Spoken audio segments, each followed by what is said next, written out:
What do you cool. think, man? We just chilling, man. This is just for educational purpose, just to let people know what the game like. Definitely. You know what I'm You saying? Just to definitely let them gotta know what the educate these. game You like. gotta educate these cats, Oh, man. they Cause got it. They don't know, bruh. everybody be like, "Oh no, I'm just gonna go overseas," and they think Well, see, it's, they think that's all it they is, think that's bro. all it takes, bruh. We Nah, just gotta bro. let them know. Just my whole thing is, we gotta let you know before you go. Yeah, That'll yeah. solve a lot of issues before you go. Nobody, they just sell you the dream. Cause it's not you're not going over there just to hoop. At the end of the day, that's what we all do. We all just hoop, but it's a whole Life. business. It's Life, life, bro. I'm telling man. you, and it hit you as soon as you get there. Cause I'm telling you, once you get on that flight and you land, bro, that's it. That's gonna hit you. That's it. That you can't call mom, can't call your homies. Let's go. Let's get Come started. sit. Dude, let's go. There's a lot to talk about. Trust me, you know. Like I know. All right, man. Crazy. What's good, YouTube? Back at it with another video today. I'm with my main man, Jovonni Shuler, bro. What's up, bro? Hey, Gio, what's good, I homie? always say, is it Jovonni or Gio? Giovanni. Listen, it's Gio. Don't combine the two. Listen, so my name's Jovonni, but ever since I was a jit, people, for those of y'all that's not from Florida, jit is what you refer to somebody that's super young, they're younger than you. So. I realize that's a Florida word, It's a bro. Florida word. It's definitely a Florida word. I saw it in the Urban Dictionary. Everybody was arguing over how to spell it, whether it's G-I-T or J-I-T, but it's J-I-T. It's J-I-T? Yeah, J-I-T. Okay. But since I was a jit, people was like, I tell people my name's Jovonni. People always mess it up. Giovanni. I hate that name, bro. But because Giovanni is more common, right? it's more like a Latin name. Yeah. Italian, Latin, like that's their names, bro. And it's like I don't like that. But so one of my homies, he was like, yeah, we just gonna call you Gio. So that it just stuck, bro. Teachers, coaches, even Brown Act, everybody called me Gio. Nobody know me as Giovanni. What they call me? Arnie. All right. Nobody know Arnold. They know Arnie though. They know that. So you were saying you from? Tell us a little bit about where you're from. Bruh, what got you started with the game? You know what I'm saying? Take it to the beginning. When you first picked up the rock, who like? So shoot, first of all, I'm from a small town called Lake Placid. Maybe you heard of the movie with them big ass, them huge alligators and everything. Okay, look, the story was taking built, it back. It was built around us. It was built about us because we got. It was really built about y'all. We got a lot of lakes and big ass alligators out here, but the movie was booked. It was shot in Lake Placid, New York. That's what it was shot at. Okay. So, but yeah, when I tell people where I'm from, either they don't know nothing about Lake Placid or where we're from, or they say, "Oh, like the movie." So that's how it is. But bro, we got 3 signal lights in our town, small town, bro. A lot of people never heard about it, but yeah, that's where I'm from, man. And what the way I got started, bro. My mom was the first person to put a basketball in my hands, bro. She did it. I think I was like 7. Took me out to we had a little concrete slab in the backyard. Mm-hmm. She took me back there, and I'll never forget, bro. The first move she taught me was behind the back. She didn't even teach me that stationary ball. She just like that was her favorite move back in the day. Mm-hmm. So she just said, "This is the first thing you gotta learn." So back did the behind the back, of course, with my right hand going to my left. Then she like, "Nah, you gotta be able to go both ways." Bro, we spent so much time before I even shot a layup, bro. That's the first thing she taught me. So it was like that's where it all started. You know what I'm saying? It's so crazy how that can lead to today, bro. You know what I'm saying? And like you said, we gonna go all out, but bro, like that's where I'll never forget it, bro. We was in the back slabs in the woods, 10 acres of farmland at that. The concrete slab. We was out there going over the moves, and then started shooting all the time out there, playing by myself, and then started playing YMCA ball and took off from there. That's how it started. Yeah. And then you got to when you went to high school. How was high school? Man, if I can backtrack to middle school first, that journey, bro. So like. Okay, go middle school. Go middle school. Cause what fueled me in high school is what I went through in middle school. Mm-hmm. So like to play for the team, you started in 7th grade back in the day. Now you can do it. You can play for the team in 6th grade in middle school. For like the middle school team or like the high school team? The middle school team. The middle school team. Because we just had our Lake Placid middle school. You only can start at 7th grade, you said? 7th grade. Now we used to go start at 6. Y'all had a junior high though. We had 7 and 8. You're right. It was 7 and 8. Now them junior high schools where they got the middle school and high school combined, like Fort Meade, you can play from 6th grade on up. Okay. You know what I'm saying? If you're good enough. Yeah, if you're good enough. So when we was there, 7th grade got there, I was in Lake Placid. No, I wasn't in Lake Placid. I started off in Lake Placid. Then I transferred to Avon Park. Went to a new school. Nobody knew me. They already had their crew. They made the team. But I still just hung around them. Cool guys up there. Whole thing. So in 8th grade, I moved back to Lake Placid. Once again, that's my hometown. Everybody know me.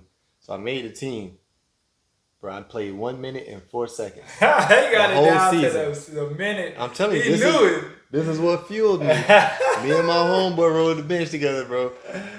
1 minute and 4 seconds. And guess who that time was against? Who? Hardy. Bum. Hey, listen, we was up by like, I don't know how much we was up by, but I remember he put me in at the end. It was 1 minute and 4 seconds. I looked at the clock, and you know how it is. When you at the end, man, you gonna put me in at the end of the game. Exactly. So it was 1 minute and 4 seconds, bro. I never forget it. That was the only game I played in middle school. Only game. So then I was little, bro. I was like 5'7". So then going on to high school, I was the last person picked. I was only 5'9". 5'9", skinny little kid. But the varsity coach told because they only had spots for 12, but the varsity coach told him to let me stay.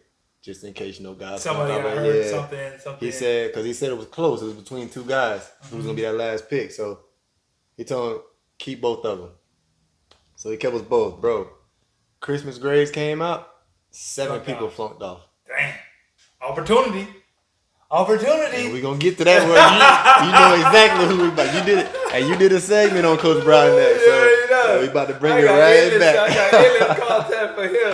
I got endless content for him. Listen, go ahead, we gonna get okay. We can write a book on Brown. I'm telling you. Hey man, shout out to Savannah State, man. Savannah State, man. Coach Brown next. So much from that dude.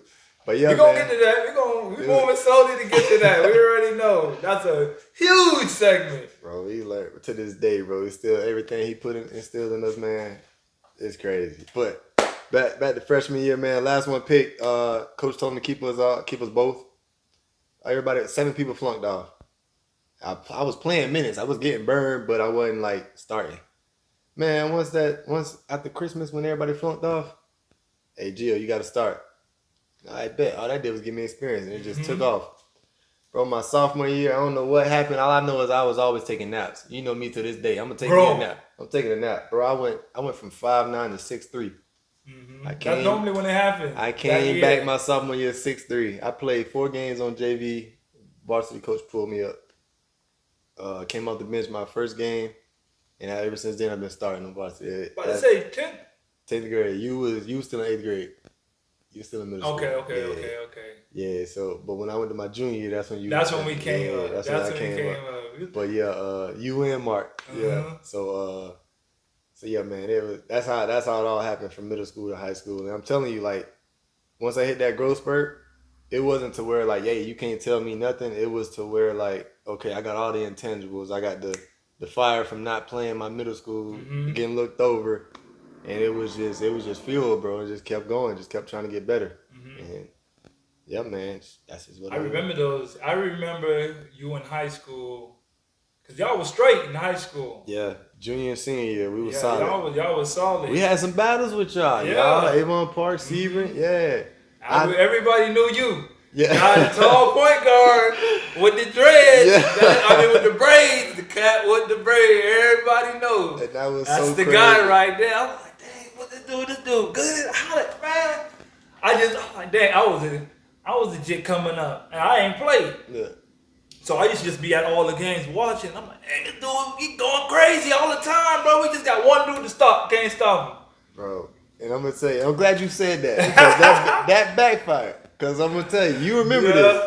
It was senior year. It wasn't senior, my junior year. We played y'all in we played y'all both times, home and away. We hosted the district tournament. We beat y'all home and away in the regular season. Y'all came out. I remember getting denied the ball the whole way, and you and Mark was going stupid. And what's the boy name? I think his last name like Palmer or something. Weston. Man, he was sniping like as soon as we helped down on y'all, because we played zone. We didn't have a lot of athletes to play man. We played zone. It wasn't me. It was my other cousin. I had another cousin that was really good. Bro, so I was there. It was Mark, but it was my other cousin. He was a freshman. He was the one. He started for us the whole season as a freshman. I just remember there's 2 of y'all. Bro, we tried to clamp down on y'all, and as soon as we do, Here come Weston. Yeah, I think that was Weston's sophomore year. Yeah. That was his best year. Get out to him. Here come them big trees killing us on the glass. Athlete, man, yeah, bro. So that was crazy though. But yeah, but junior year, man, we was solid. Senior year, we was solid. So when you was leaving college, did you have like any offers or? I know we ended up at SSU, but how did you get there? So my senior year, I had Alabama State come down to a couple of games. They They in the SWAC. Okay. So they on HBCU too, right? HBCU Division 1. That's them. They in the SWAC. They over there with Alabama A&M and all of those guys. Yeah. So so coach came down. We played Okeechobee on the road. I knew he was coming. I went stupid. I wasn't playing. I went stupid that game. And so he had already seen film and heard buzz. So then when he saw the game, he came in. He offered me. Got me a recruiting visit. So I went on the official visit. Everything went out there to the college. Man, had a great time, dog. It was HBCU is just different. HBCUs is it's different, man. Like I know the big schools, they got it all, bro. But it's just the culture, bro. Your culture. HBCUs are just different. It's just the culture. I always say that. I was like, man, because I remember when we first got there. We from here. Yeah. So HBCU for me, I was like, I didn't even know what an HBCU was when we signed. Still in it, yeah. When we was in what was the flick? Yeah, the freshman. Yeah. We didn't find out. Me and Mark just kept hearing HBCU. We kept look. What is that? What is that? You don't know what HBCU? No, bro. You're at a historically black college. That's what it means. I learned that in freshman experience. The class we had to take. That's what those of y'all that don't know. That's where you learn all about your history, your college or your university, wherever you at. Freshman experience. Listen, and that was an experience. But yeah, we went to the trip in Alabama State, man. Everything was cool, great. We met the head coach, met all the players. You know how recruiting trips go. So they showed straight love. They gassing it up. Got with the fans. Fans was cool. They was like, hey, a couple of fans that was new to all the recruits was in one section. They like, look, man, the band was going stupid. The dances. Listen, HBCUs. They slept on. They made it's crazy because it's popular now. Everybody, because they promote Nick. Yeah. I'm glad, but we was there.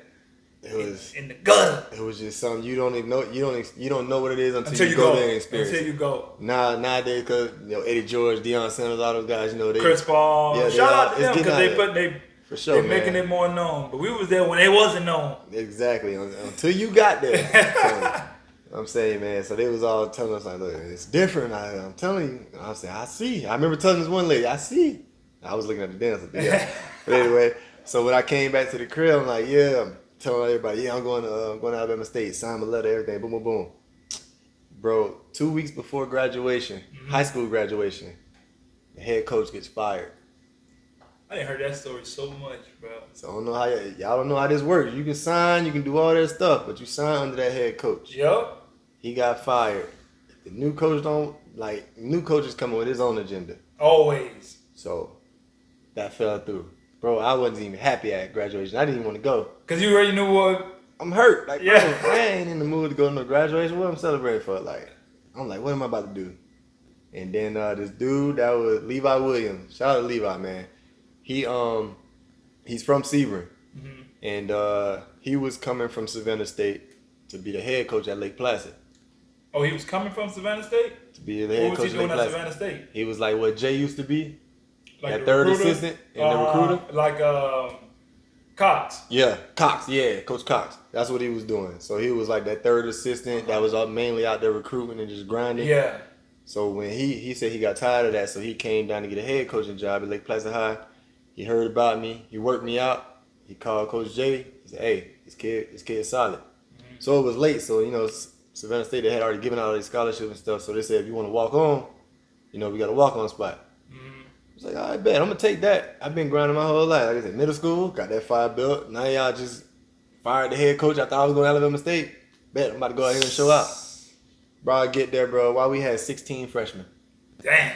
5 of them got scholarships. 11 of us. Who was the ones with the scholarship? Chris? Had Chris, you had Pat Hardy, you had Malcolm. That was literally like the first wave. Yeah, it was. That was their first recruiting because that was Brodnack's second year. Oh, yeah. So that was his first recruiting class. Yeah. So we all went through it, bro. And he didn't. Coach Brodnack is a guy. He doesn't cut people. He gonna let them. They gonna cut themselves. They gonna cut themselves. And that preseason on that track. Hey, bro, guys, you just fall off, man. Hey, he said, I ain't gotta cut you. Y'all gonna cut yourselves. You gonna cut yourself. If you don't make the time, you're not getting the jersey. So that's already You ain't getting one. your shoes. You ain't getting none of that. You ain't getting your shoes. He mean that. Look, so that was already the key. So like, but we got there. It was, like I said, it was a whole new experience, man. And then once we started hooping, got to the season, I was I had got my physical on campus, and the doctor said I had like a heart murmur. So he was like, yo, I can't clear you, blah blah blah.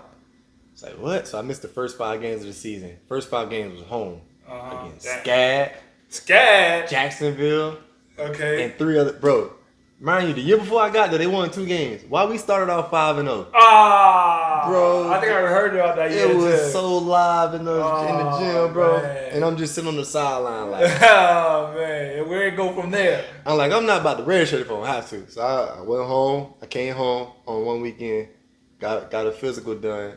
Doctor didn't see nothing, so I got cleared. Went back. My first game was against Illinois, University of Illinois, on the road. Right after that 5-game stretch. Yep. We're going that 5-game stretch, bro. And that was they got to make that money up. We had Illinois, we had Michigan, we had who's the other team? Louisville. Bro, it was Nebraska, Wisconsin, all lined up. We played like 7 straight games away. They got to make that money. Oh yeah. Oh yeah. You learned about it late, but you start to learn like, listen, if you go to a small school, okay, they call them guarantee games. When you play against a big school, it's called the guarantee games. So if you end up beating that big team, they call it an upset, but it's more than an upset. It's more than an upset. It's the reason why they say it's an upset because that team paid your team like so much bread. We used to be getting like, I think I heard one time they was getting like 100. Notre Dame gave us 120 your freshman year. When we went to Notre Dame, they gave us one game. They gave us 120 bands. I'm sorry, 120,000. 2 pair of shoes. That's why we had 3-4 pair of shoes that year. See, I was just like, oh, we got shoes. Nah. That was that one game on Notre Dame. Yeah, one game. And we always got a guaranteed 5. Yep. Dang, bro. So that's what happened with that. But yeah, my first game against Illinois, I went in at the end of the second half, and my only job was to foul. I had to foul their worst free throw shooter because we was trying to stretch the game. We wanted more offensive possession. So coach was like, "Hey, young people, please pay attention to this. If you get in and coach gives you a task, you better do it. Know your role. Just do your task. Because if you don't, bro, you try to go do more than what you're supposed to do. And you got a coach named Horace Brodnack. That may be your last opportunity." That's what I'm saying. Everybody be tripping about Bob Knight. And do you know Horace Brodnack? George. Yeah. Final Four. 2 years straight. Played for the original John Thompson. Teammates with Patrick Ewing. Man, what was my man? Clyde Drexler? Mm-hmm. Man, please. Clyde the Glide. Listen, man. Brodnack. What year did you get your they finally gave you, because you walked on, that was your freshman year. Yeah. The next year they gave you a partial, right? I got a partial my next year, and then my junior year is when I got the full ride. You've been on there full time.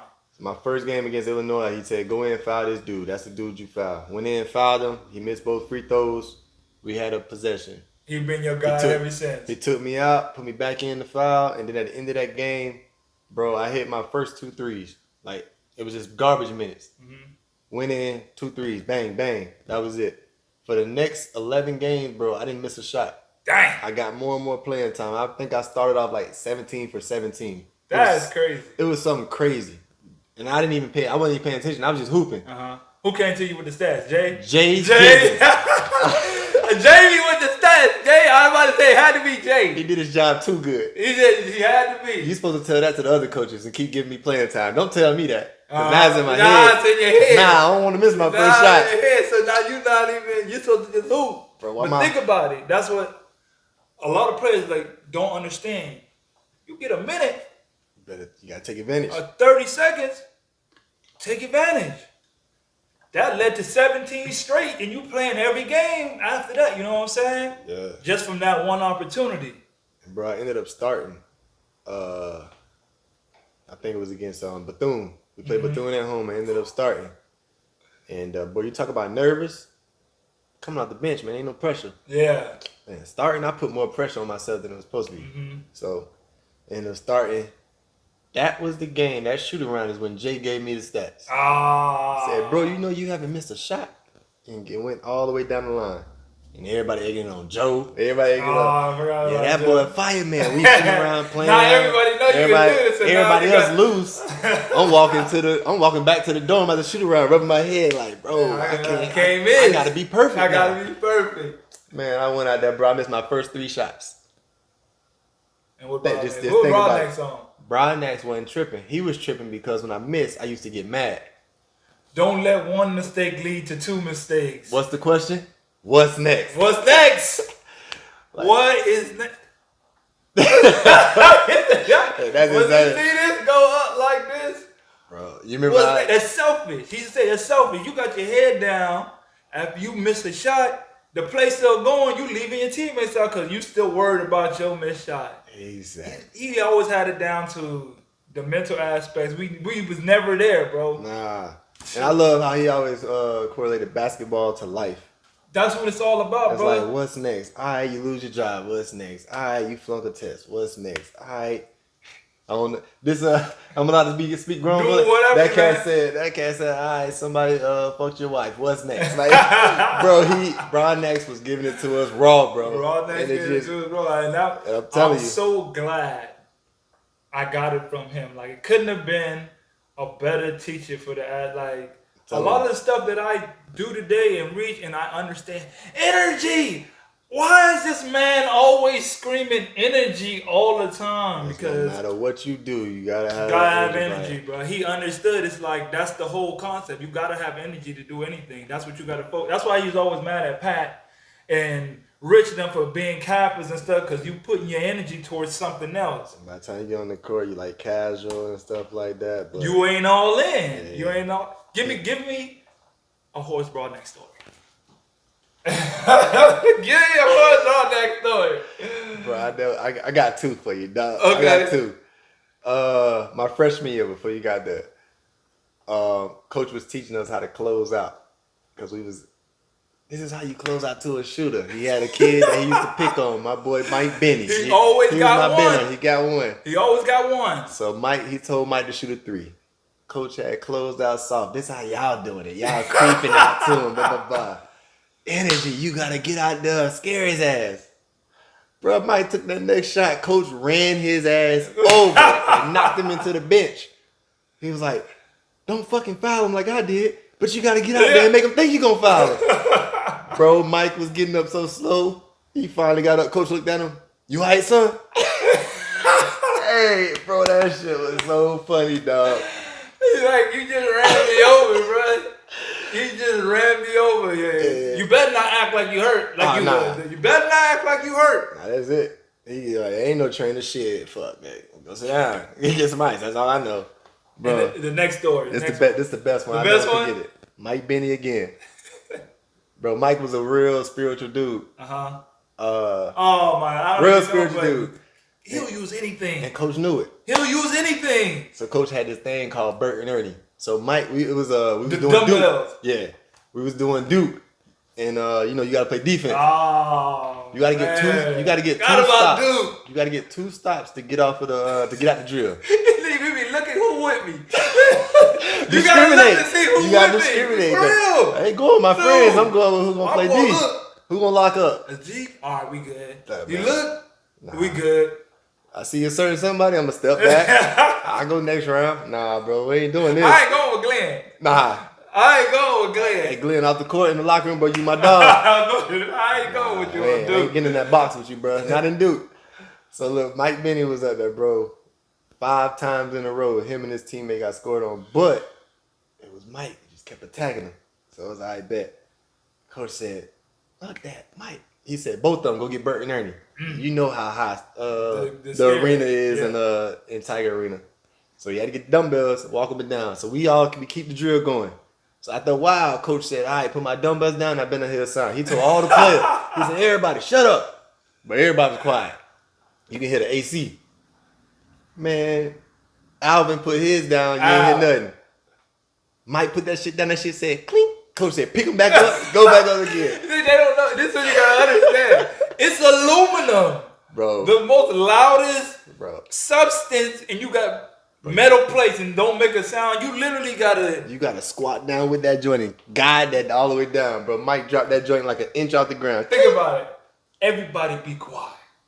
I just want to see it. I want to hear it. I gotta make sure I'm listening good. Bro, you know how quiet it gotta be for you to hear the AC In in the the back, bro? That whole arena, bro, was so quiet. And nobody wasn't gonna say nothing because he didn't want to go get them joints, bro. So he told Mike to pick him back up and keep going. Bro, we did a whole practice. It was like an hour later. Mike still doing it. So this was the funny part. This is what made this story so funny. Coach said, hey, Mike, how you doing?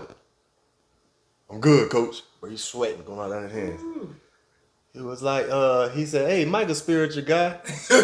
Everybody, give Mike a verse from the Bible. Oh, my God. Everybody had the yellow verse that they memorized. Coach J. He turned water to wine. Hey, for those of y'all that don't know Coach J, he the drinker, bro. Oh, my God. He the drinker. I don't know if he's still like that to this day, but he the drinker. So that was, it just fit. God. Of course, Jay. So everybody bust out laughing. Mike still up there sweating his ass out walking. So he said, Mike, you got something? Mike said, no weapon formed against me shall prosper. Ooh, I feel like that's attempted. I feel That's like what he's Brown poking the bear. I feel like he's poking the bear. Bro, that said, shit. The weights look like they prosper. Bro, we bust out laughing. Oh, like, coach, you asshole. He is a jerk, bro. He used to be a jerk. Why would you do that, He bro? say, shit, I bet them weights look like they prospering. Shit, I bet they is. Bro, Man, said, why hey, did he do that, man? Coach said, hey, everybody be quiet. Mike, come on down, put my weights down, but I don't want to hear a damn thing. Bro, Mike put them shits down.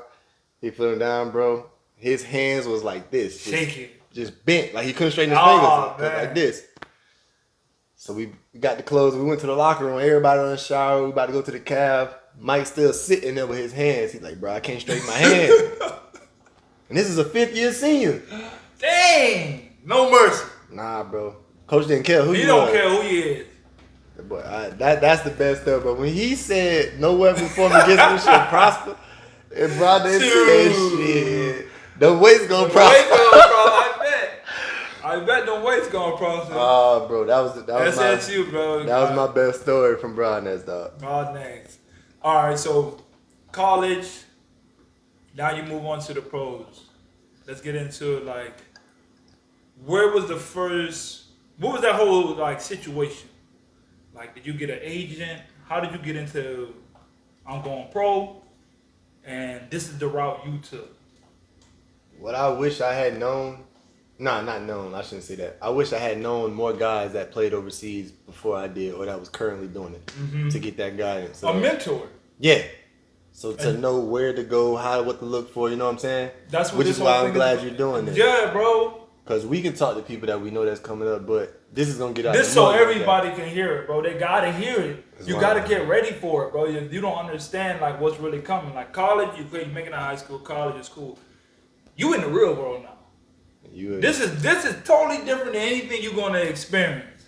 And you're not if you don't go to the league, G League, bro, and you going overseas, the treatment you get here in America, you can forget all that. It fools you. If y'all young cats, y'all entitled, y'all feel entitled, y'all been entitled your whole life, bro. You can't tell a young cat that he feel entitled because he's entitled. This is true. He ain't gonna know. You gonna know when you go over there. Listen, so my senior year, I didn't know anything about overseas. All I knew was NBA, and at that time it was the D League. D League. It was I the forgot D-League. it was the D It was the League. D League before Gatorade, but it was G League. Yeah. It's the G League now, but so that's what I was aiming for, bro. Finished top. I had a couple agents come to me, give me their card while the season was going out the games and stuff. I didn't know what to do with it. I called them after the season, and all the agents want you to sign with them before going.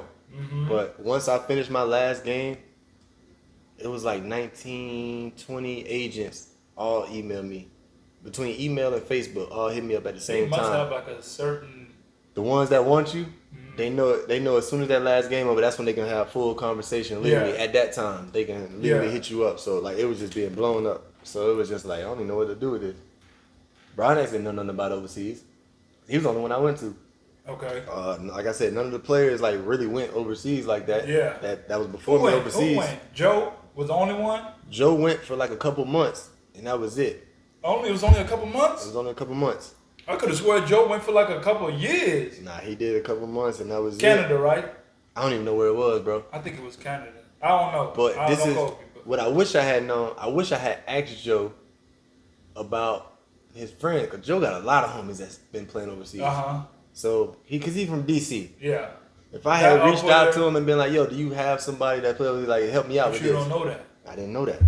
So I knew that after I went over there. But so yeah, I was just like, all right, bet. So Coach Jay was trying to help me out, and he didn't know nothing about it, but he was just like, pick the best agent out of them all, whoever's the most communicative and detailed. So I went with this dude. He got me into Iceland. That was my first gig. Bro, I took my whole closet with me, not knowing anybody. I had 3 suitcases and a carry-on. When I got there, I opened 1 suitcase. Yeah, bro. I'm like, bro. That feel like that's something that changed like my whole way of movement. Like you gotta condense it. Now I really live out of 1 suitcase. Like that's all I need. That's it. That's all. 2, 3. Oh man, those first years. So your first gig was Iceland. Iceland. Went over there. First of all, overseas. Did you have an agent? Yeah, I had one. You had an agent. You found an agent. I found an agent. He sent me the contract from the team in Iceland before he sent me the agent contract. Okay. So he showed proof that he has a job. And then that coach reached out to me. Okay, so it was like everything was valid. So I signed the agent deal and the team contract at the same time. So we moved forward. Hold on, before you get that, the agent that you got, he was one of the ones that emailed you, or you actually met him, or you just some guy? He was one of the ones that just reached out to me. He actually reached out over Facebook. And he was one of the guys that was real thorough and consistent. That's how you was able to pick through. Yeah, you got to weave through him, you know what I'm saying? So that's just how it was. Okay. So it came down to him and 2 other dudes. But I just picked him because he sent the team contract. Yeah. Yeah, he had it. So money talked. So I was like, all right, bet, I'm going to go here. So I went to Iceland. Got there, trip, everything was smooth. Got into my hotel, everything was smooth. I had a hotel suite. That some places you either get a hotel suite, you get an apartment, you get a crib, something like that. But I had a hotel suite, so we moved in there, gave me a car. Everything was dope. What happened over there? So overseas, bro, you got scoring leagues. You got leagues. Scoring leagues. Iceland is a scoring league. It's a scoring league. What that means is it's only 1 or 2 imports. Imports being Americans or somebody from outsider that's not Icelandic. For Iceland as an example. So you got to get there. You got to score. You better be able to score that. You got to score and you got to win. And you can't. I'm not talking about going 8 for 30 and ended up with 30. No. You got to score, be efficient, and yeah. So my rookie year, bro, I averaged 27 and 14, bro. That was a scorers league. As a guard, 27 and 14. So I made it to Christmas break. Got to Christmas. I had a teammate. The team was a little shady with how they did stuff. My teammate who I had originally in the preseason game, the second preseason game, he was from Philly. Bro, this cat was averaging 20. Easily getting 20. But he struggled with his free throws. I remember you telling me about that. Bro, Big dude, right? Yeah. I remember that. Second preseason game, they cut him. And they said, when the playoffs come, they just gonna foul him. Give my man a chance to work on his free throws. It's cutthroat, bro. It's cutthroat. Preseason, they cut my man. Second game in preseason? That opened my eyes. So I'm like, all right, bet. So that's it. So they brought in another dude. I'm like, all right. Me, I'm young. I don't understand the business. I'm just like, man, I'm a little bond with Buddy. Like, that's my dude. Like, y'all gonna bring in this other dude? I'm like, man, all right, here we go. So we started hooping. It's a scoring league. My man was a vet. He was like 35. I'm 23. Anytime he touched that ball, it's a black hole. It ain't coming out. It's going up. It's going up. So my numbers went down. Cause me, I'm a fine mine. Yeah. But he touched that thing, it's going up. And we lost like 3 games in a row. I told coach, I was like, hey coach, I'm not passing him the ball unless it's a dump off. You get into the cup and I drop it off. I'm not passing him the ball. So coach is like, man, I just want to win. I'm like, I bet. We won our next 3 games. I think I can't remember what I had 30 every game, at least 30. And his numbers was down, so he was tripping, bitching, crying, blah, blah, blah, blah. I don't think people understand that. Bro, we winning. I don't think people understand the ego that you got to deal with another player, because they're out there to try to get it. You out there to try to get it, but y'all on the same team. Mm-hmm. But they make it, it's like, bro, you meet more guys with egos that you playing against the other team and people on your team. Yep. Just because you hooping, the jealousy come up. And that happens a lot in them scoring leagues, much, bro. Especially in them scoring leagues. But it's just like, bro, when you find, like with the first dude, bro, we jailed. Both of us was getting up. Why they don't understand the chemistry of the game? That's the game. That's it. The game is chemistry. That's all it is. Almost everybody you bring in is going to be a rare chance that they can't really hoop.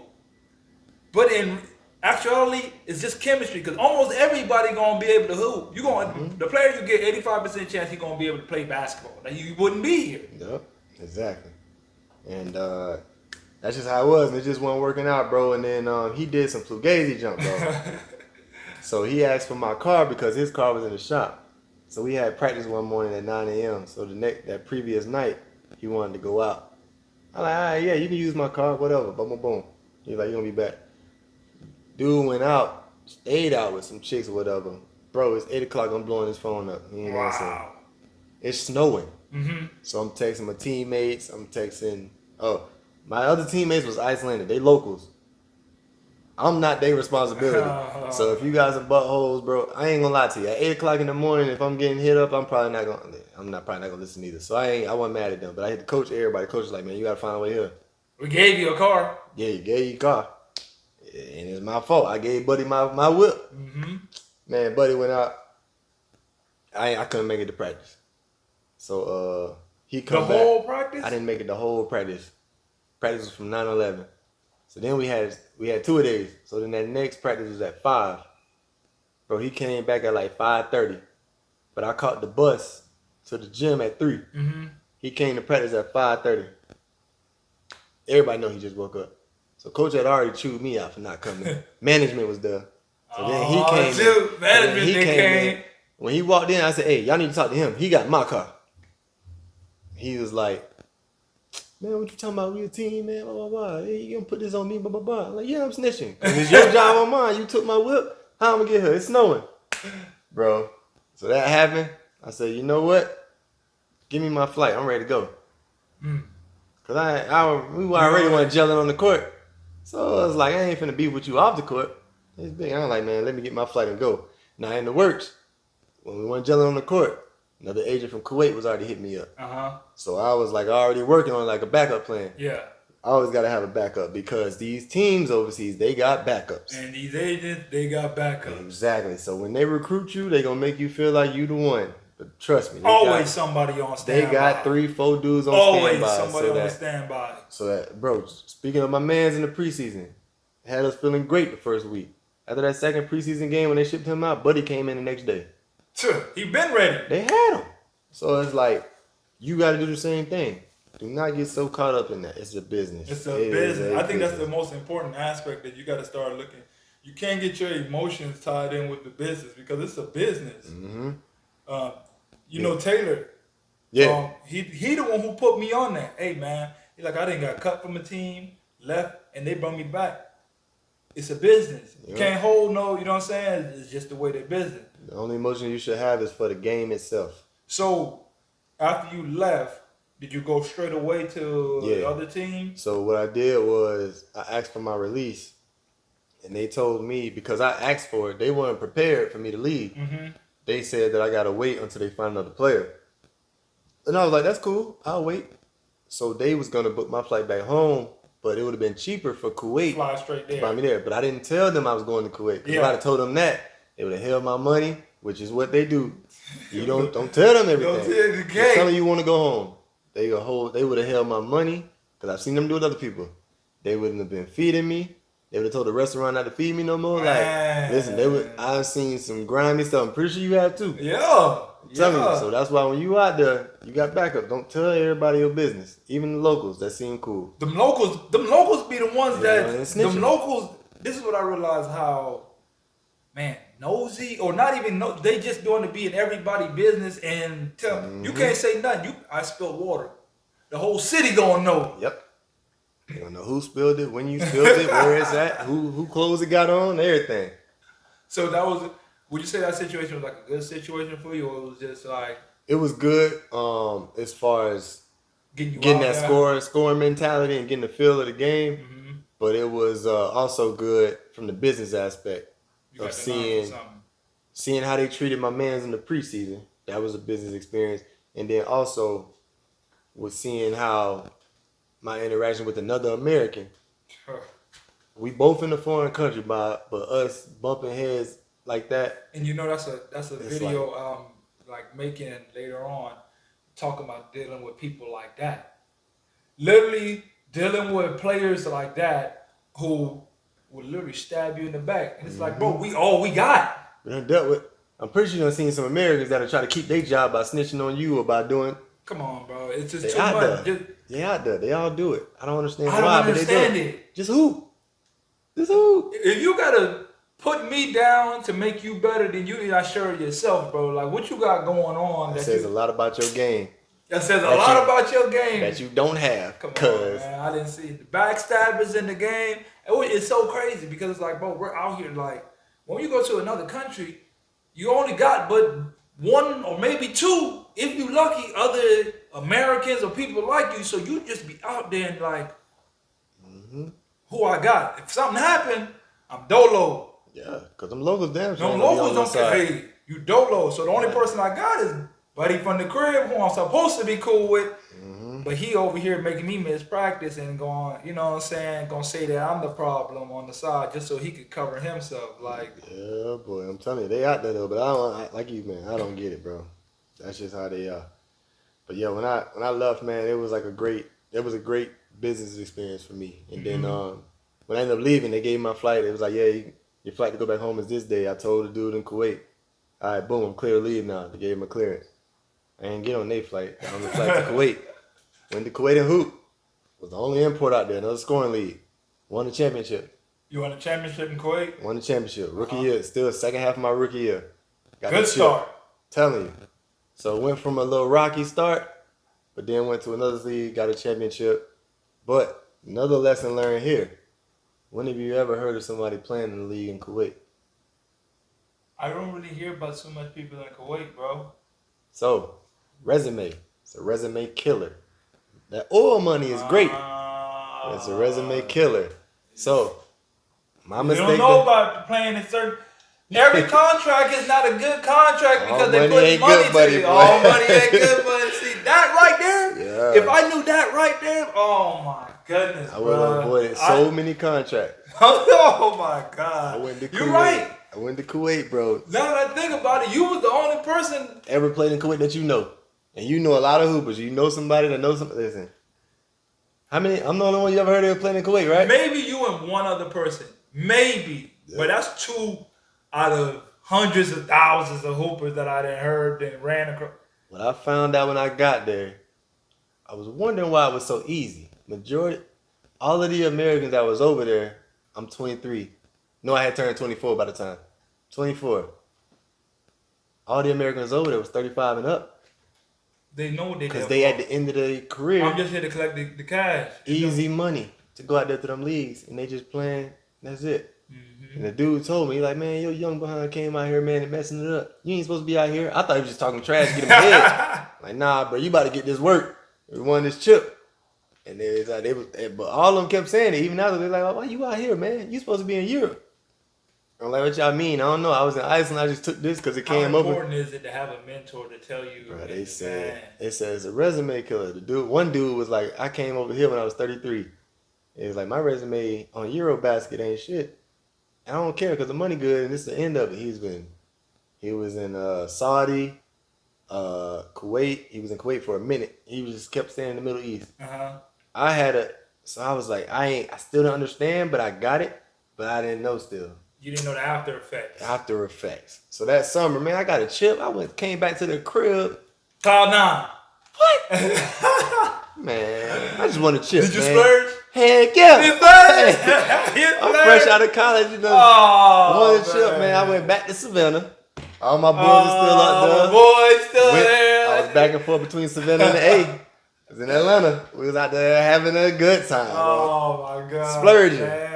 Man, I'm waiting for that next contract. The dude same agent sent me a deal.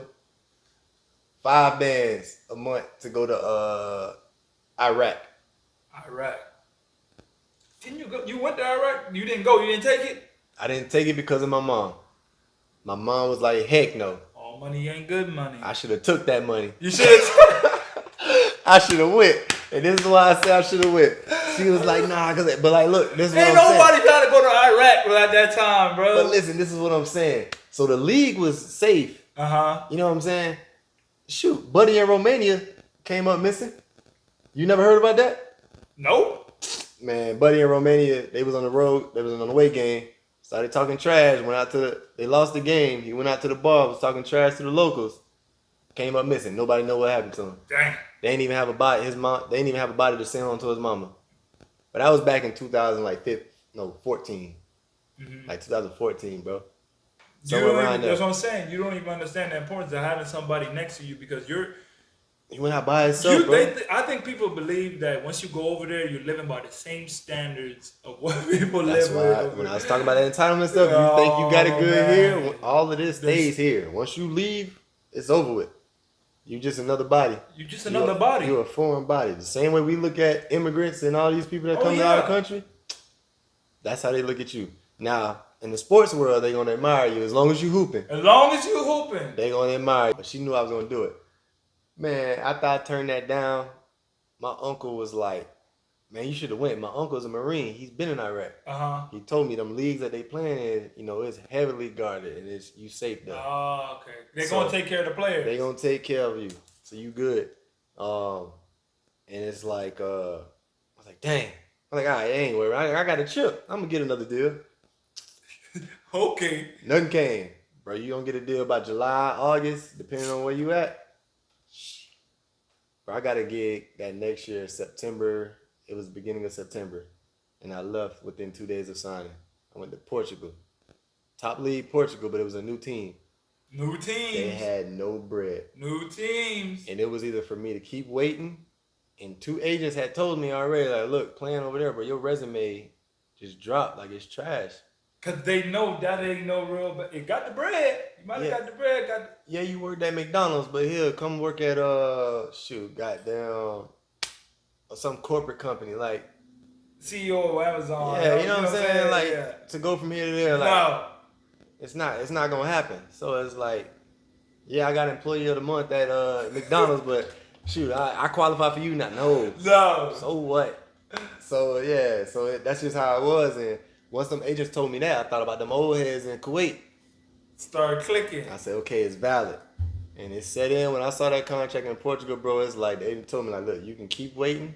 I can't promise you that something coming. Now, agents are known for spitting game, but all of this stuff that was adding up is like, nah, this real, bro. Yeah. It's real. So I had to take it. And met a cool cat over there, Chris Dow, man. That cat's a real hooper, man. And we was just tag teaming, boy. He was like an older? Nah, he was a year younger than me. Okay. So we was tag teaming. He was a guard, I was a guard, bro. We talk about chemistry. Bro, the top team out there, bro, we beat them twice that year. Chemistry? Top team with all the bread. And this is what I want to get into, too. It's overseas stuff. Talk to top him. team, bro. Talk to him. Let him know exactly. You know what I'm saying? Listen, in this journey. Hold on 1 second. Let me check. Okay. Yeah, man. This is another lesson about overseas you just don't understand. Another stone you gotta get over. So, like I say, new team ain't got no bread. So we go over there. We beat the top team with all the money. Benfica. Yeah, I'm calling y'all out. Bro, they had the guard that they had at the time was getting $26,000 a month. Damn. 26. Now, nothing to him. Nothing against him. He earned that. Yeah. Played top league, Italy, all that, bro. Euro Cup, all that. Okay. He earned it. Put his work in. Every time we played them, me and whoever he was guarding, me and Chris, went smack at him. Bro, I think when we looked it up, I can't remember how much. I think I averaged 21 against that team, and Chris averaged 23 against them. Because he couldn't hide. He had to guard one of us. Yeah. Bro, we was cooking them. And when we lost the other 2 times, because we played them in the playoff series, we lost the other 2 times, I think by 7, and then another one by 4. Bro, it was not supposed to be a game. Yeah. And so I'm like, so after we finished that series, that season, we like, yeah, we both gonna get it. They gonna sign one of us. I know. Tell me, I know. Here come resumes again. Okay, you played for that team, even though we saw what you can do. We just saw it. Don't matter. It don't matter. They went and got They went and got Daquan Cook. Oh, he was from the Thunder. He used to play with the Thunder. He went to Ohio State. Went and got him. They brought him. Resume name. I was just about to say that when you start off from college, get you a job over. You know what I'm saying? You qualified for this. I'm qualified for this. You watch me kill. Don't matter what school he went to. Big name, Big Ten, SEC. Don't him over you all day, every day. And he had an NBA tag. Done for. He had played for the Thunder. Anytime they see NBA on there, it's over with. They getting him. So once again, no knock against him. That's what it was. I bet. So I went to another team in Portugal. A different team had a little more money. Well, I bet. Life was good. Let's live it up. I couldn't wait to see them. Went stupid. Once again, we didn't beat. I think we played them 3 times. We beat them once. The other 2 games, one time we got our ass smacked. We lost by like 15. But the other game was a close game. Went to overtime. We lost. But I went in every time. I'm like, all right, they gonna sign me this time. They gonna sign me this time. But they brought in a Serbian the next year. I did 3 years in Portugal. That 3rd year, bro, they brought in a Serbian that played my position. I'm like, y'all signed him? Right. Bro, oh my God. They got their ass whooped that whole season. And I'm like, bro, like, really? So I was telling my agent, and he like, yeah, I know I've been seeing your name up. So it's like, so that's a stone you gotta get over, bro. The next man, just because you kill somebody or you play, that ain't got nothing to do with it. That don't mean just go out there and bullshit. Go out there and put in your work, kill. But it's just a business, bro. What is it? It just eats. It ate at me so much, bro. I how could not stand how do you like tell new hooper, I'm coming up, how to stay in that kill mode and understand, like, your summers, how important it is to get ready to like stay that longevity through a season, like, and perform. You gotta take care of your body. In the off season, even during the season, but especially in the off season, you gotta take care of your body. Stay conditioned, eat the right stuff, fluids, flexibility. I'm telling you, they doing 2-a-days, bro. 2-a-days. As a grown man, you doing 2-a-days. You gotta stay flexible. They got Theraguns now. You gotta massage your body. Don't understand you gotta take care of your body, because I'm telling you, if you don't take care of your body, by the time you hit 30, you probably gonna break down. I swear if you actually a player, I seen players who's just like, once they hit 30, done. I'm done. Their career is done. If you even make it to 30, we ain't even talking about it, but some players who just make it to 30, like, yeah, I'm done. I'm about to go ahead and... Look, bro, I started feeling great when I was 30, 31. Bro, I'm 32, going on 33. I feel amazing. We just want to chip. You was out there getting light with it, you know what I'm saying? You know what I'm saying? Like, bro, like, you got to stretch every night. I put it on my list. I have a to-do list of what I do every single day. Stretching 30 minutes minimum is on there. That's how important it is. They say if it's important, you got to write it down. You got to schedule it. I got to schedule my stretching every day so I do not forget it. That is a crucial step to even be able to play. I'm telling you, because like, it's a maturity thing. Yeah. Because when you're young, you you're get up invincible. And go. You know what I'm saying? Just go. If you don't take care of your body young, while you coming up and continuing to get older, bro, it's one day your joint you're gonna wake up, your joint is gonna be locking up. Man. Injuries after injuries, little knees small hurting. Stuff gonna start aching, just gonna start popping up. I take care of your body. And one thing I will say is, I witnessed a lot of injuries and a lot of people that was like 30, 31, and they was stretching a It lot, catches up. and they was like aching. I was like, nah, they ain't gonna be me. I used to ice for no reason, especially my knees. Oh, I need to ice now. After a game, I used to ice for no reason. Mm-hmm. Prevention. Just to do it. Prevention. Bro. And I finished my career, bro. Played 10 and a half years overseas. No serious injuries. That's a blessing. The worst injury I ever had was I hyperextended my knee. Dude rolled into my knee. Happened to me. But I was only out for a week. I missed one game. Came right back. Bless. That was the worst injury I had. 10 and a half 10 and a half years. That was the worst injury I ever had. What was like so out of that 10-year stretch, what has been like one of those situations that you just like, oh my God, do I even want to continue playing this game? Like, Key too. When I was in Portugal. Seeing dudes I remember you telling me in Portugal, you was like, man, I don't know. Dudes making all that bread. It got to cooking you. them. And I can't get saying that, like, bro, I don't know, I might have. I'm like, didn't you just have a good season over there? I didn't understand it then. Average. I finished second. One year I finished second in the MVP vote, and then another year I won the MVP. I can't even get half of what they get, bro. I know you know. If anybody knows, you a legend down there too. I know you know. Trust me, I know what you're talking about, man. Listen, man. So it's like that was one time, like, bro, man, I'm about to be done with this. But this is another lesson. It's like, look, can't let that get you down. All right, yeah, you're gonna take a couple days to be in your feelings a little bit and be like mad about it, but it's gotta fuel you. I bet I'm gonna get a good deal, so I'm gonna keep killing whoever they put in front of me. That's what you gotta fuel you. Another one was when I questioned, like, man, do I really want to keep doing this? Was COVID. So when COVID hit, all the leagues shut down. So many things, bro. That was literally my turning point. I just came off my surgery. I came back too early when hooped in China. I remember that. Damaged my knee. Had a huge. I remember seeing them. They had the MRI. Big. You could just see the big line down my knee. Nerve damage.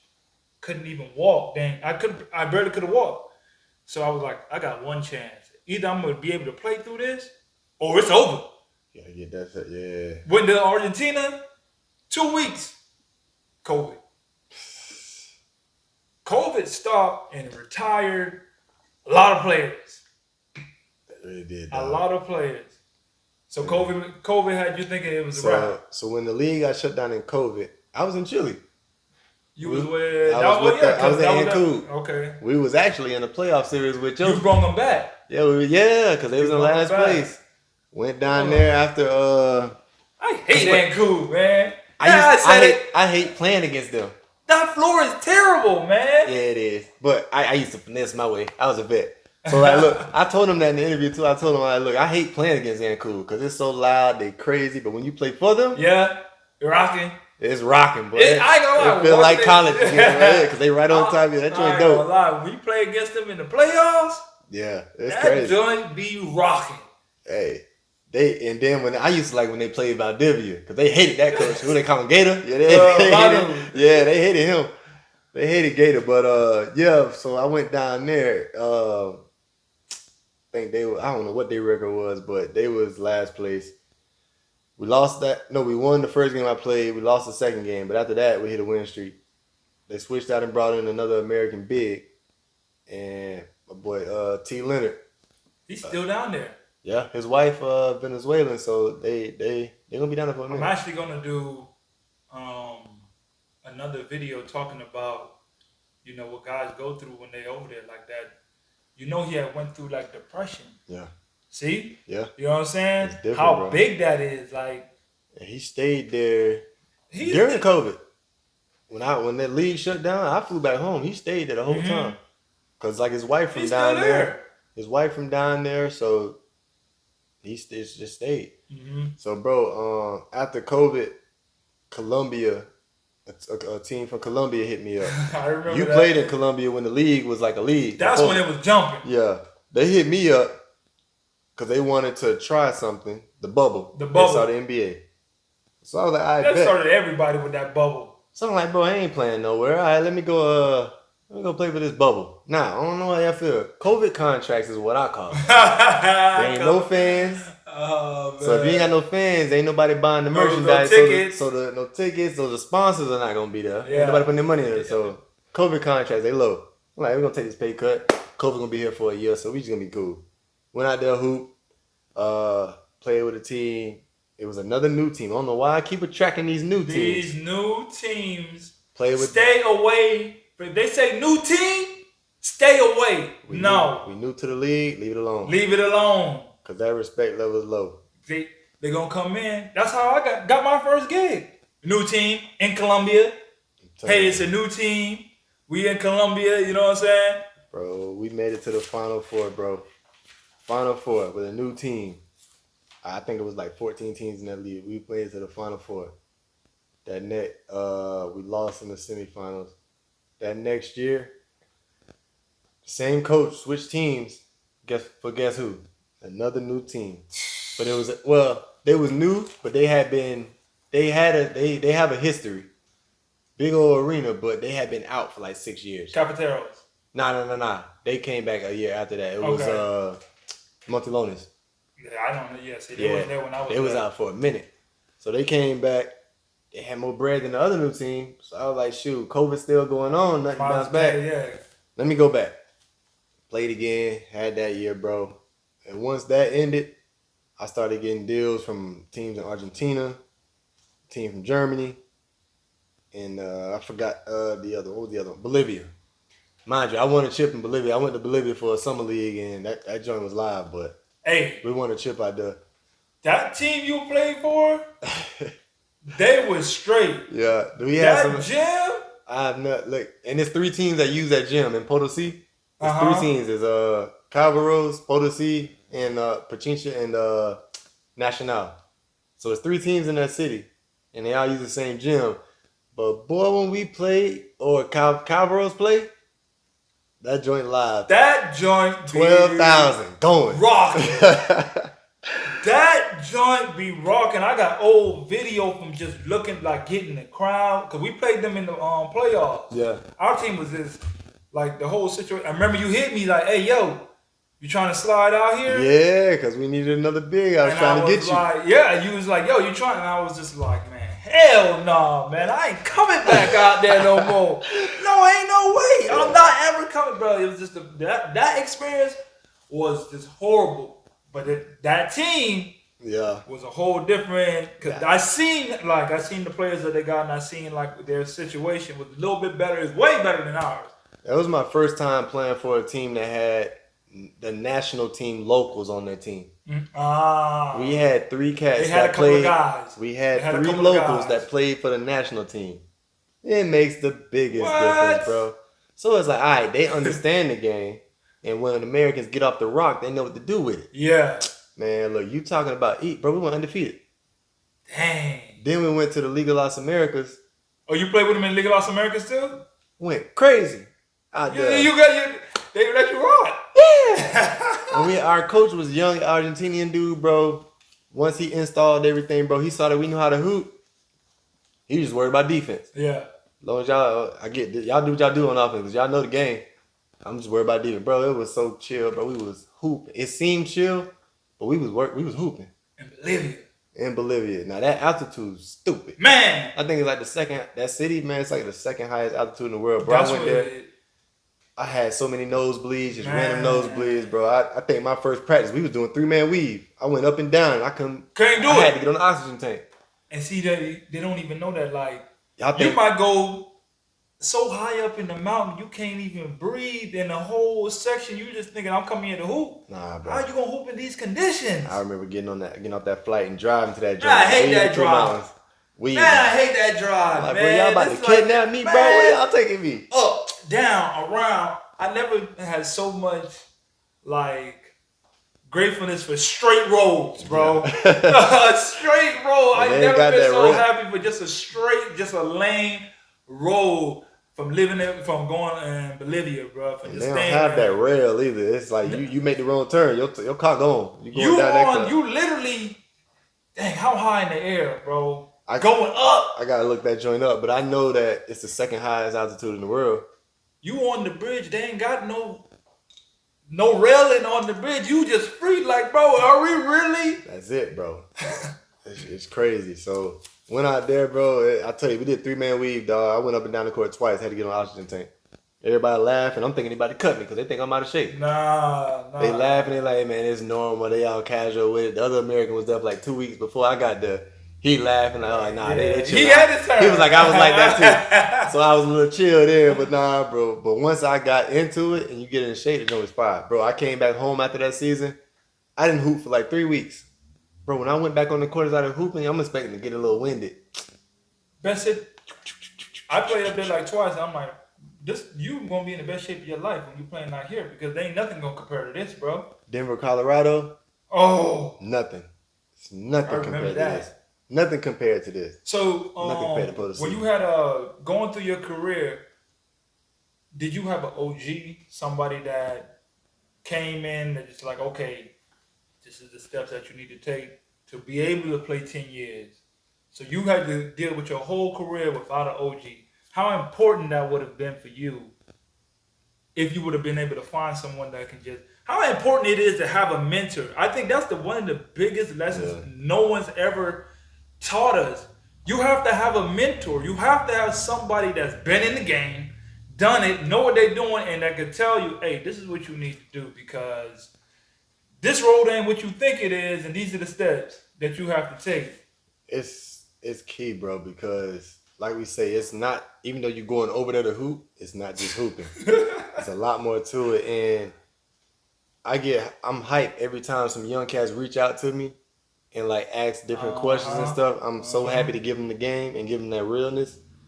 Whether they take it or not, that's up to them, but I'm just happy to give it out because I wish somebody would have did that. Somebody would have gave it. I would have made a lot more money. I would have saved, my resume would have been a whole lot better. Like it's just, you know what I'm saying? But I feel like it had to happen that way. So I had to learn all these different things. So that way when these young boys come out to me, you could be able to give them the game back. I can let them know. So you know what I'm saying? Give them the game back because so that's just what it is, man. It's just how it is. But so like young fellas, y'all trying to get out there, do not hesitate. Do not use your ego and pride thinking that you don't gotta hit somebody up that's been in the game, dog. That's literally can be your game changer for you actually having a career. Yeah. You actually making it out your first year. I got so many kids like jobs. There's been cats that play like JUCO. Mm-hmm. And they was flunking off and didn't have nothing. Like, bro, because you got that connect with coaches, hey, this kid can hoop. Put them over there. They do their thing. They just take off. Mm-hmm. So it's like, reach out, man. And all y'all OGs that's been in the game, gotta give them the game, bro. Help these young boys out, man. Because it's plenty of food out there for everybody, dog. Man. Don't be stingy, bro. That's what it's all. I feel like that's what it's all about, bro. We have to let y'all know what's to come. Because, the basketball, once you get into it, like you said, you get a season, you go undefeated, you win you a couple of championships, but you're not even realizing the life aspect. You going to live another life, but you still got the other life that you got to go back to. And managing both of those. Yeah. Dealing with deaths, dealing with wives, kids, home situations, taxes, all that. Like for me, when I went overseas and then I just been playing, I wasn't paying any taxes. I didn't even apply. I didn't do anything. I wasn't working on my credit. When I was back at home, you leave, and then you got to come back to the crib, and you realize, hey, bro, you still got to live this life here and abide by the rules, the taxes and stuff like that, because when you go over there, they've taken care of everything. Yeah, it's funny you brought that up too, because that's what I've been experiencing. So it's like you already know. I did not know what credit was. I've heard about it, but I did not know exactly what it was. So like, look, I think it was like my 7th or 8th year. I came back home. My sister was gonna pick me up from the airport, but she couldn't. So I'm in the airport. I got a debit card. Yep. I go to try to rent a car. It's like, well, nah, in the airport, we don't take credit cards. Take no debit cards. I'm like, bro, I got cash, I got debit card. Like, which one you want? They're not taking it. Bro, I was in there for like 3-4 hours. I'm just like, all right, let me just catch an Uber and go to a regular like site away, and I use my debit card. So, but that got me thinking, like, bro, credit card, what do I need to get a credit card for? Started looking it up. So ever since then, got me a little credit card, started building my credit. Boom. Glad I started it then, because it's straight now. So then, what you need credit for? About to explain. So now I retired. Been out retired for like 8-9 months. I wanted to get a crib. They like, oh nah, you got no stream of credit. I'm like, look at my bank account. Like, I got cash. They're like, no. Your credit, you have a credit history now, thankfully, but you have no income. You have to have income here for continuous income from a good amount of time. So it's like, because think about it, they finna loan you all this money to get a house, but you don't have no income history in here. So it's like, why would I give you this money and you ain't got no proof of income? You stay here. I need to see. I literally was doing that. I was trying to get a loan for like this investment. I'm like, I got the bread. Yeah. I can send you my contract. I'm making 10 times this amount, bro. That don't mean nothing to them. I said, it was like, no. So it don't mean nothing. So it's like, we don't know. I'm like, bro, what I'm trying to borrow, bro, I can give you this in 2 weeks. The lady was like, if you want a house, you have to pay for it. Give me the 200 bands, go pay for the house. If not, you gotta develop some income here. So that's the big thing, bro. So build your credit, bro. Build your credit, because that's the best thing you can do. And then once you get back here, like right now, I had to rent this crib right there. I got to rent it, and then I've been building my history up for the last 9 months. So next year, you're gonna work your way to get in the crib, and you're good to go. But you don't want to just be hooping just to hoop and come back and just be splurging. Forget about the life, Make sure you invest. Make sure you set money to the side and get a credit card, man. Build your credit up. That don't mean spurge. Keep swiping that joint. Build your credit, bro. All right, bro. So one last thing to leave, the guys with. What is it? Give me a word of wisdom for anybody that just said, you know what? I'm finna go do this life. I'm finna go play basketball. It's my dream. It's my passion. I want to go play basketball. I really want to know what it takes. I'm finna do it. What can you leave them? Give them one gem that they have to have if they want to do this. They want to live this life, man. Keep your ears and your eyes wide open. You got to soak in everything. Keep your eyes open and observe. You got to observe body language, people. The situation isn't what it seemed to be. Like I said, when me and my man from Iceland, when we first got there, treated us with love and boom. As soon as my man missed a couple free throws, they cut him. You got to keep your eyes open, observe. Because just because they treated him like that and they still glorified me, I'm a couple missed shots away from being in that same boat. Keep your eyes open. There ain't no love in this game. There ain't none. It's all a business, like you said earlier. So just keep your ears and your eyes open, man, because you got to be open to everything. You can't be closed-minded to where you just only in the crib. I go hoop and then I'm only in the crib just chilling. Go out there and explore the city. Get a vibe, get a feel for the city. You're going to see some stuff. And it's just going to open you to a whole new culture, a whole new way of life, a whole new aspect of living, man. So keep your ears and your eyes open. That's what I would say. All right, man. Appreciate you, bro.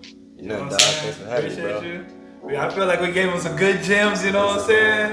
And I feel like we could go on forever, bro. You gave us some good gems, bro. That's why I'm glad you're interviewing a lot of cats in different lanes and different countries that they done played in, because it's like it's all the same experiences, but everybody got different little nuggets for you. So make sure y'all listen in, bro. Don't just, I know a lot of people just want the quick stuff. Listen in, man. Sit down and just listen to the interviews, bro, because you're going to learn. You're going to learn. Especially if you want to live this life, you're going to learn. You need it. All right, man. Appreciate everybody tuning in, man.